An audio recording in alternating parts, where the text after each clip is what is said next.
Okay. Go ahead. I know my most challenging one for sure. It was, I don't want to give too much away. I have an interaction with Cerberus that ends with me covered in dog saliva. And Yeah. For whatever reason, I guess we just had to do that practically. And while I'm very grateful that they didn't use real dog saliva, it was a pretty difficult 2 days where I was just covered with almond oil, like food gel, like hair food gel or something like edible gel, some sort of syrup, and I was just covered head to toe, like hair was and everything. And then I had to roll around in the sand at the end of the scene. Mm-hmm. It was not a pretty sight. I'm gonna go down that path a little bit. There was a scene where, in like the 4th episode with Echidna and Chimera. Oh yeah. Where I get kind of poisoned, and they try to heal me like in a fountain. They throw water on me. That was fun for me. That was fun for them. It was all right for me. Yeah. Everyone else standing there, like holding the lights and stuff, had their socks off, and so their pants rolled up to their and knees. like pants rolled up. So everyone on set, because it was so hot out, everyone wanted to like step in the cold pond, and so like all that water was going in my mouth, which was probably the most unsanitary thing. Yeah, but it was really fun.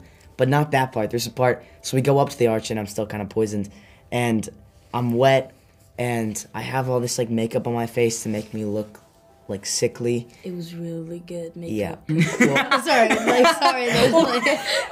You know, it's funny that you say that because I'm super pale and I have a redness under my eyes, and Sorry.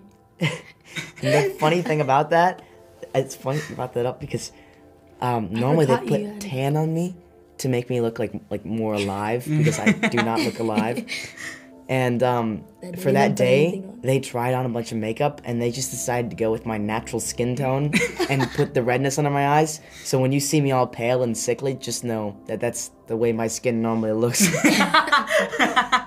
But yeah. You know, actually, I didn't know that he had that stuff on. So when he came to set, I was like, "Are you alright, Walker?" I was like, "You look kind of like sick and stuff." And then he was like, "Yeah, it's makeup." I was like, "Oh, okay, good." Because I was literally about to like ask that you need to take him home or something. They didn't have to do any makeup for the bags under your eyes. No, that too.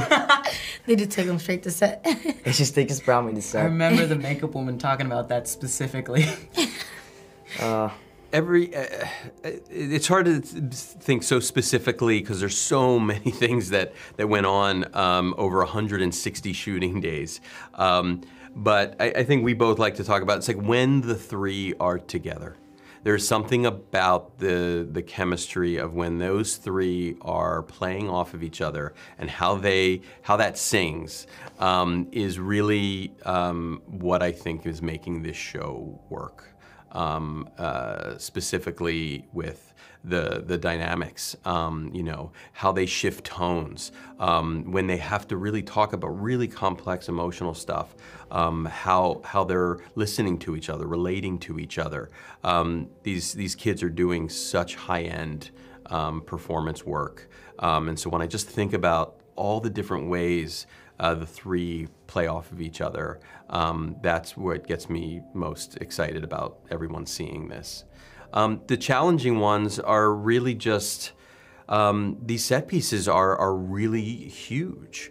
And they take so many brilliant minds to figure out how to achieve them.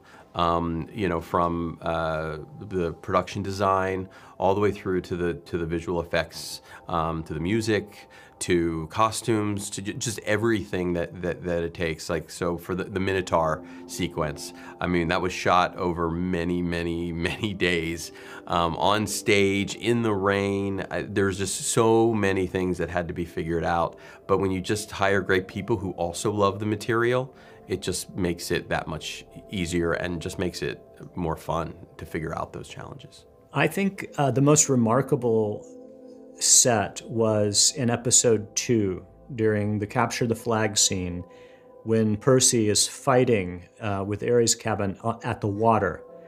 That was such a beautiful location. We spent just the most beautiful day there.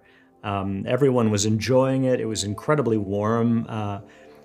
But it was difficult for our actors because they were fighting and they had to do the same scene over and over all day long.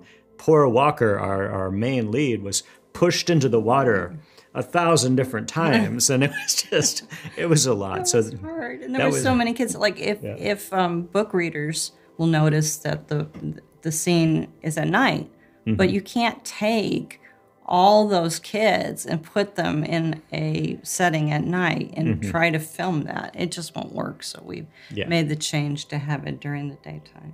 Yeah, so it was challenging too, but it was really fun. And of course, maybe you think about it being a European summer night where the day is very long. So that helps.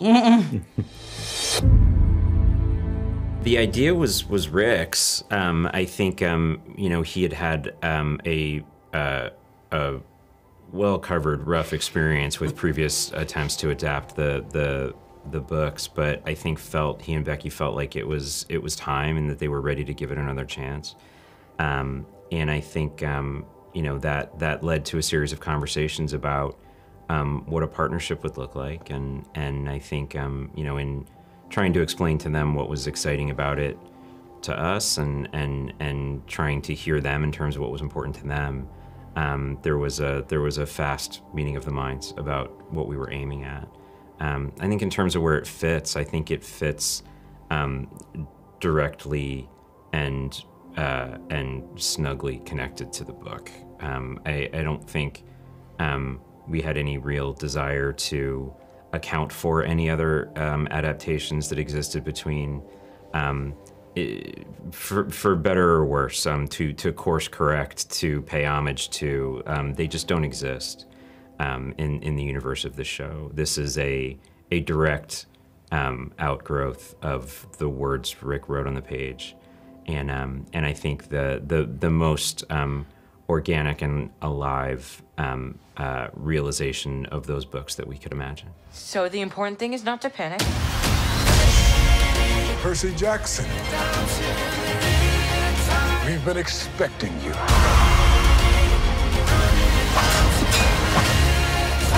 The Master Bolt has been stolen. That is your quest. Remember what I taught you.